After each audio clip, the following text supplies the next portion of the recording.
مکہ کا وہ سفر جس نے میری زندگی بدل دی۔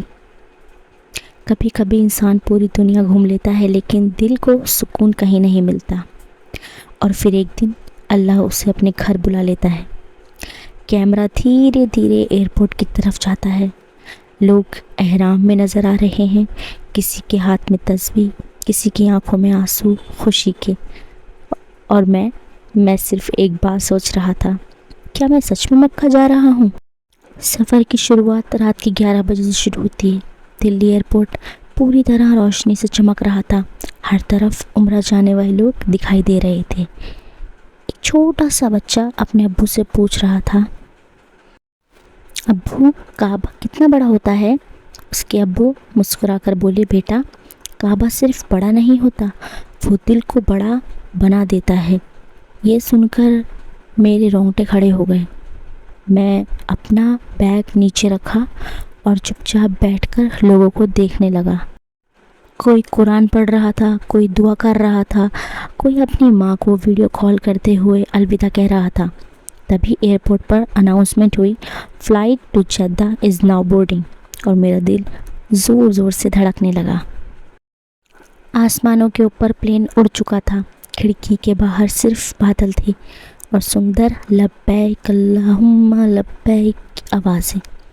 پورا ماحول بدل چکا تھا، اب یہ صرف ایک فلائٹ نہیں تھی، یہ اللہ کی طرف جانے والا سفر تھا۔ میرے بغل میں بیٹھے ایک بوڑھے انکل دھیرے دھیرے تسبیح پڑھ رہے تھے۔ میں نے پوچھا، پہلی بار جا رہے ہیں؟ انہوں نے مسکرا کر کہا، نہیں بیٹا، یہ میری چوتھا عمرہ ہے۔ میں حیران ہو گیا، پھر آنکھیں بھر آئیں۔ انہوں نے کہا، جسے ایک بار اللہ کے گھر کا سکون مل جائے وہ بار بار وہیں لوٹ جاتا ہے۔ جدہ کی رات کے قریب 3 بجے ہم جدہ پہنچے۔ جیسے ہی ایئرپورٹ سے باہر نکلے، گرم ہوا چہرے سے ٹکرائی، لیکن دل کے اندر ایک عجیب سی ٹھنڈک تھی۔ بس میں بیٹھ کر ہم حرم کی طرف جا رہے تھے۔ سڑکیں خالی تھیں، دور دور تک پہاڑ دکھائی دے رہے تھے، اور ڈرائیور دھیمی آواز میں قرآن چلا رہا تھا۔ کوئی بھی بات نہیں کر رہا تھا، سب بس ایک ہی چیز سوچ رہے تھے، کعبہ۔ ہم ہوٹل پہنچے، لیکن تھکان کے باوجود کسی کو سونا نہیں تھا۔ سب سیدھے حرم کی طرف چل پڑے۔ جیسے جیسے ہم قریب پہنچ رہے تھے، دل کی دھڑکن تیز ہوتی جا رہی تھی۔ سفید ماربل، اونچے دروازے، ٹھنڈی ہوا، اور پھر وہ پل آیا، میں نے حرم کے اندر قدم رکھا۔ سبحان اللہ! اور پہلی بار خانہ کعبہ کو دیکھا۔ اس پل میری سانسیں رک گئیں، آنکھوں سے آنسو اپنے آپ بہنے لگے۔ میں کچھ بول نہیں پا رہا تھا، بس کعبہ کو دیکھے جا رہا تھا۔ ایسا لگ رہا تھا جیسے دنیا کی ساری آوازیں بند ہو گئی ہوں۔ طواف کی شروعات، ہر طرف لوگ طواف کر رہے تھے، کوئی کعبہ کو دیکھ مسکرا رہا تھا۔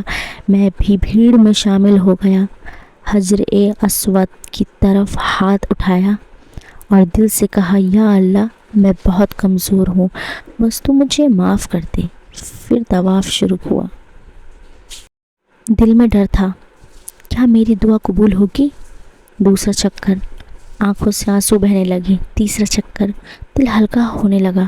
چوتھا چکر، ایسا لگ رہا تھا جیسے ساری پریشانیاں ختم ہو رہی ہوں۔ پانچواں چکر، میں نے ماں باپ کے لیے دعا کی۔ چھٹا چکر، میں بس روتا رہا، اور ساتواں چکر، دل نہیں کر رہا تھا کہ طواف ختم ہو۔ میں نے طواف کے دوران ایک بوڑھے آدمی کو دیکھا۔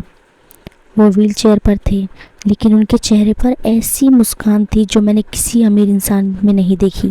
ان کی آنکھوں سے آنسو بہہ رہے تھے، اور وہ بس بار بار کعبہ کو دیکھ رہے تھے۔ تبھی مجھے احساس ہوا، اصلی خوشی پیسے میں نہیں، اللہ کے قریب ہونے میں ہے۔ تبھی حرم میں فجر کی اذان شروع ہوئی۔ اللہ اکبر، اللہ اکبر! پورے حرم میں سناٹا سا چھا گیا۔ ہزاروں لوگ ایک ساتھ صف میں کھڑے ہو گئے۔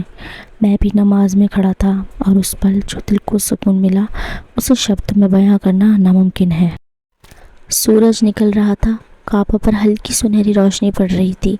لوگ اب بھی طواف کر رہے تھے، اور میں بس ایک ہی دعا کر رہا تھا، یا اللہ، جس طرح آج تو نے مجھے اپنے گھر بلایا، کبھی مجھے اپنے در سے دور مت کرنا۔ مکہ صرف ایک شہر نہیں ہے، یہ وہ جگہ ہے جہاں ٹوٹے ہوئے دل بھی سکون پا لیتے ہیں، اور کعبہ کا طواف صرف چلنا نہیں ہوتا، یہ انسان کا اپنے رب کی طرف لوٹنا ہوتا ہے۔